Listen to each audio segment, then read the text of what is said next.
La marchandisation des enfants est un problème européen. Ça se passe chez nous, sous nos yeux. C'est un très gros problème, car ce trafic génère de l'argent facile.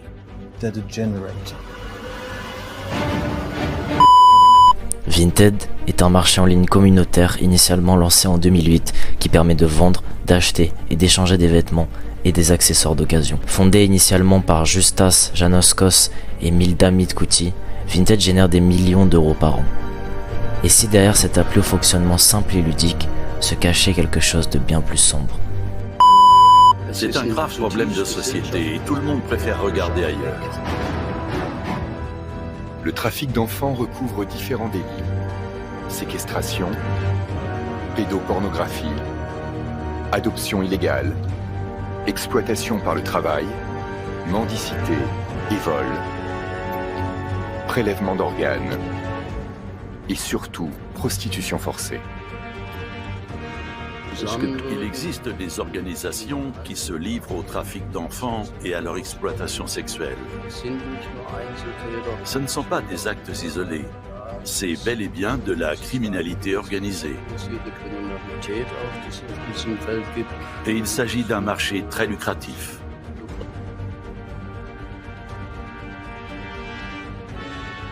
Pour mieux comprendre le problème, il faut remonter à la source.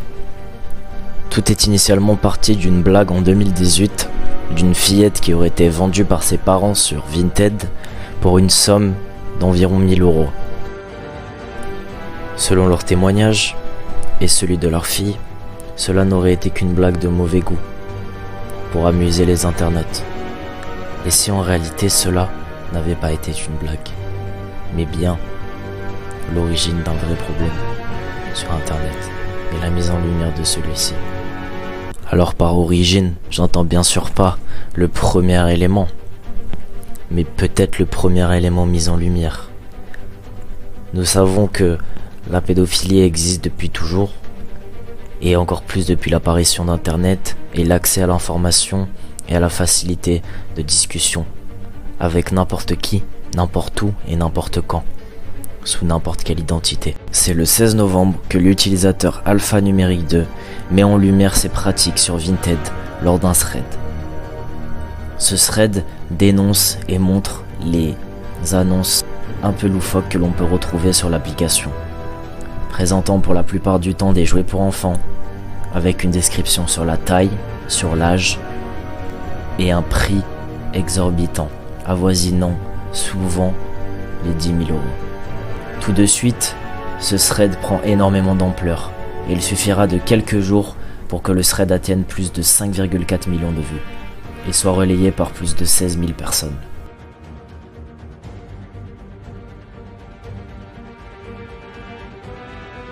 Alors c'est vrai qu'en prêtant un peu plus attention à l'annonce, on voit une poupée vendue à un prix de 14 000 euros, ce qui est quand même assez bizarre même si c'est une poupée de collection. Dans la taille, on peut voir 3 à 6 mois pour une taille de 62 cm. On peut voir dans la description, donc c'est une description italienne, traduite en français. Lucie grasse comme tu veux, bébé de 6 mois, pèse 5 kg comme un vrai bébé.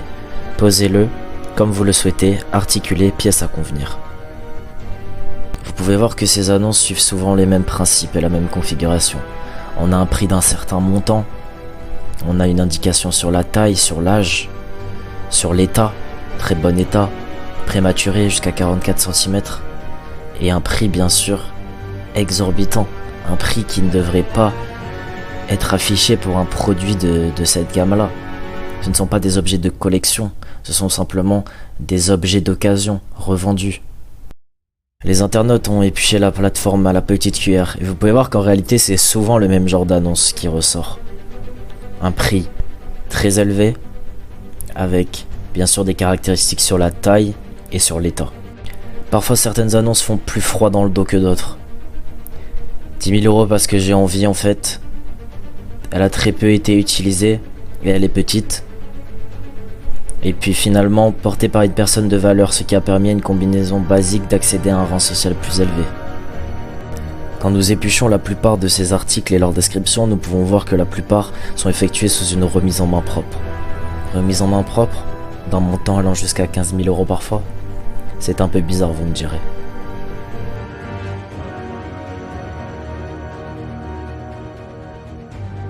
On peut évidemment remarquer sur certaines annonces, pas toutes bien évidemment, il y a un certain code, utilisé notamment par les pédophiles pour se repérer, comme par exemple le papillon ou le triangle. Je ne vais pas rentrer dans les détails parce que ça ne m'intéresse pas, et si vous voulez, menez vos recherches vous-même.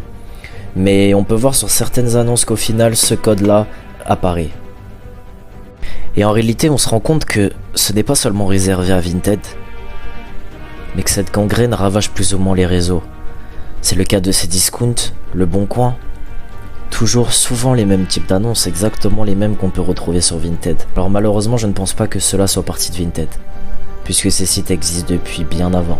Et c'est faux parce que d'une certaine façon, ça me rappelle le cas Wayfair qu'on a pu voir en 2018, où l'entreprise, donc pour ceux qui ne connaissent pas, c'est un peu l'équivalent d'IKEA en Amérique, donc qui vend des fournitures pour des entreprises, des particuliers, etc.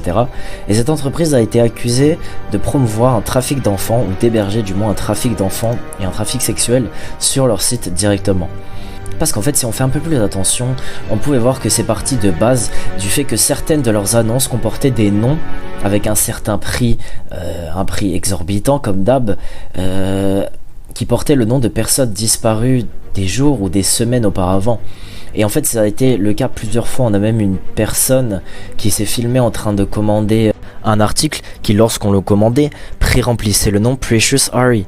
Alors ils se sont défendu, puisque c'était tout simplement le nom d'une personne disparue des semaines auparavant, en disant que cela était simplement une erreur technique, et pour le reste, pour les articles qui portaient les noms des personnes disparues, c'était dû au fait que leur nom était généré aléatoirement par un générateur, et que c'était simplement une mauvaise coïncidence.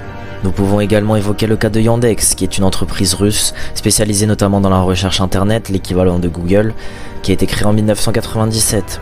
Ils ont eu eux aussi le droit à leur drama, puisqu'il y a quelques années, en marquant SRC USA suivi d'une suite de numéros, on tombait tout simplement sur des photos d'enfants. Ce code qui est souvent utilisé par les pédophiles sur internet pour se repérer. Maintenant, d'une certaine façon, ce ne sont pas parce que les annonces ont l'air louches qu'elles le sont réellement. Il ne faut pas oublier qu'il est tout à fait possible que ce soit des annonces sur n'importe quel site, que ce soit Le Bon Coin, Vinted ou tout autre site, que ce sont simplement des annonces réalisées dans le but d'arnaquer des gens ou tout simplement de troller. Il n'est pas rare de voir des trolls sur internet et d'une certaine façon, cela ne m'étonnerait pas que ce soit également le cas pour Vinted. Il est important d'analyser chaque annonce et ce n'est pas parce que dans l'annonce l'article vendu à un prix exorbitant, un prix très élevé par rapport à ce qu'il devrait être, que c'est forcément un réseau de pédophiles ou de trafic d'humains derrière. Il est important de faire attention à chaque détail, les détails les plus courants dans ce genre d'annonces qui peuvent porter à confusion et nous aiguiller sur une piste d'un réel trafic derrière tout ça. Ce sont la description, avec notamment l'âge, la taille, le poids, la provenance, le fait également que la plupart des comptes qui ont été repérés vendant ce genre d'articles ne présentent aucun avis, sont des nouveaux comptes et échangent entre eux tout simplement par le biais de nouveaux comptes à chaque fois. Vous ne reverrez jamais une même personne utiliser un même compte. Je rappelle que mes propos n'ont pas pour but d'accuser Vinted directement. Si cela s'avère vrai, il est possible que malheureusement, ces annonces soient passées dans les mailles du filet de détection des bots de Vinted. Et dans ce cas, Vinted n'est pas responsable. Je n'accuse pas non plus Vinted d'abriter un trafic d'enfants, d'humains ou de toutes sortes de la chose. Je pense que cela existe d'un certain côté, malheureusement, nous ne sommes pas sûrs que ce soit vraiment le cas sur Vinted et jusqu'à preuve du contraire, nous ne le saurons jamais. Il est également bon de rappeler que nous sommes sur internet et que tout est possible. Qu'en descendant dans l'iceberg d'internet, il y a eu et il y aura toujours des choses bien plus sombres et de plus en plus sombres. Il est également bon de rappeler que cela arrive également avec la sortie du film Sound of Freedom, une fiction retraçant l'histoire d'un réseau de pédophiles mondial sur internet.